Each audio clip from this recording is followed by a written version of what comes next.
야구야구 김영준입니다. 김혜성에 대한 로버츠 감독의 좀 더 자세한 평가가 나왔습니다. 로버츠 감독은 우리는 중견수와 이루수를 제외하면 모든 면에서 명확하다라고 하면서 김혜성에 대해서는 갈 길이 멀다고 했습니다. 로버츠 감독의 말을 전한 디 애슬레틱 기자는 김혜성은 스윙을 정비하는 데 시간이 걸릴 텐데 LA에서는 그 시간을 가지는 건 어려울 것이라는 의견을 덧붙였습니다. 즉 현재 상태로는 김혜성이 다저스와 동행하기 어렵고 마이너에 가서 새로운 스윙에 적응할 시간을 가져야 한다는 의미입니다. 로버츠 감독은 김혜성에 대해 정말 좋은 타자와 메이저에서 살아남기 힘든 타자의 차이는 후자의 경우 접근법이 없다는 것이다. 김혜성은 투스트라이크에서 인플레이 타구를 만들 수 있는 능력이 있지만 타격할 수 있는 영역에 대해 좀 더 선택적이어야 한다는 말을 했습니다. 로버츠 감독은 김혜성이 확실한 존을 설정하지 못하고 투스트라이크에서 컨택하는 데 급급하다고 보고 있는 겁니다. 로버츠 감독이 테일러의 활용도에 대해 여러 번 강조하고 있고 시범 경기 성적은 중요하지 않다는 이야기를 계속하고 있는 걸 보면 결국 마지막으로 남은 한 자리는 파에스와 아웃맨의 싸움으로 보입니다. 다저스는 김혜성과 계약하고 3위로 럭스를 신시내티로 보냅니다. 김혜성은 다저스와 계약할 때 럭스의 트레이드 가능성을 염두에 두고 있었다는 이야기를 했습니다. 하지만 키케 계약이 확정되면서 김혜성의 경쟁 상황은 어려워졌습니다. 키케 계약은 사실상 정해져 있었기 때문에 다저스는 김혜성에 대해 지금의 스윙으로는 힘들지만 수정에 성공할 경우 수비와 주루에서 가치는 충분하기 때문에 시간을 가지고 바꿔보겠다는 생각을 처음부터 하고 있었던 게 아닌가 합니다. 왜냐하면 스윙을 수정한 시점이 시범 경기를 마치고가 아니라 시작하기 직전이었다는 건 시범 경기에서 좋은 성적을 내기 어렵고 새로운 스윙에 적응할 수 있는 시간이 무조건 필요하기 때문입니다. 오타니는 첫 해 시범 경기에서 타이밍을 전혀 맞히지 못하자 에릭 힌스키 타격 코치의 제안에 따라 일본에서 유지했던 레그킥을 포기합니다. 오타니는 토탭으로 전환하자마자 바로 맹타를 휘두르지만 오타니가 했는데 왜 못하냐고 하는 건 이치에 맞지 않습니다. 강정호는 첫 해 시범 경기에서 극도로 부진한 모습을 보이자 지역 언론들이 마이너에서 시작해야 한다는 논평을 냅니다. 이때 클린트 허들 감독은 강정호는 유망주로 계약한 게 아니다. 시범 경기에 27타석을 가지고 성급하게 판단하면 안 된다. 시간이 지나면 자기의 존과 해법을 찾아낼 거라고 믿는다. 강정호는 한국 최고의 타자였기 때문에 트리플 A에서는 배울 게 없을 것이다라며 단호하게 이야기합니다. 허들은 강정호의 레그킥에 대해 레그킥은 강정호만 하는 게 아니다. 한국 투수들보다 더 빠른 메이저리그 투수들의 딜리버리와 더 빠르고 회전이 많은 공에 대해 적응하려면 시간이 필요한 건 당연하다며 타격 자세를 건들 생각이 없다고 합니다. 생각해보면 허들 감독이 감독 이전의 타격 코치로서 출중한 능력을 발휘했던 사람이었다는 점에서 허들 감독은 강정호의 타격에 대해 제대로 된 판단을 했던 게 아닌가 합니다. 1011경기에서 27타수 3안타 1홈런에 그쳤던 강정호는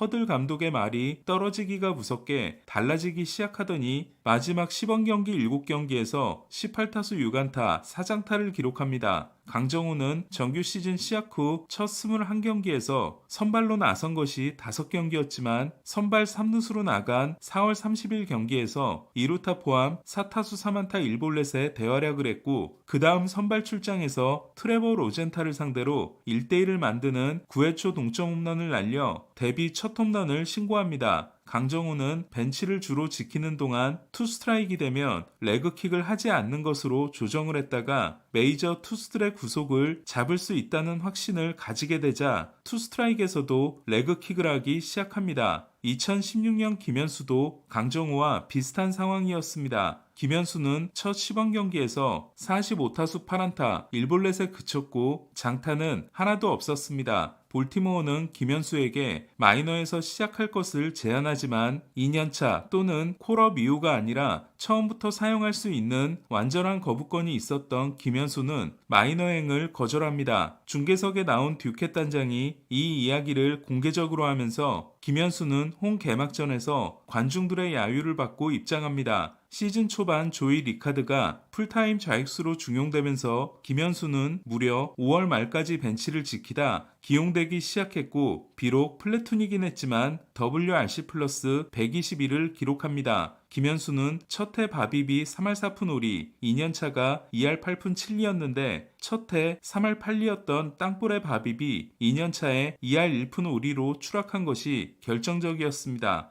다시 김혜성의 이야기로 돌아가서 강정호는 마이너 거부권이 없었지만 시범 경기 부진에도 메이저에서 시작하게 한다는 팀의 판단이 있었고, 김현수는 시범 경기 부진 후 팀이 마이너 시작을 원했지만 거부권을 사용한 반면 김혜성은 마이너에서 출발을 팀이 생각하고 있고 거부권이 없는 본인도 받아들일 각오를 하고 있는 걸로 보입니다. 지금까지 보장계약을 맺고 진출한 KBO 출신 타자들인 강정호, 박병호, 김현수, 김하성, 이정우 중 마이너에서 시작한 타자는 없습니다. 이대호는 스플릿 계약이었지만 개막 로스터를 뚫는 데 성공했고 6월 29일에 콜업된 황재규는 보장계약이 아니었습니다.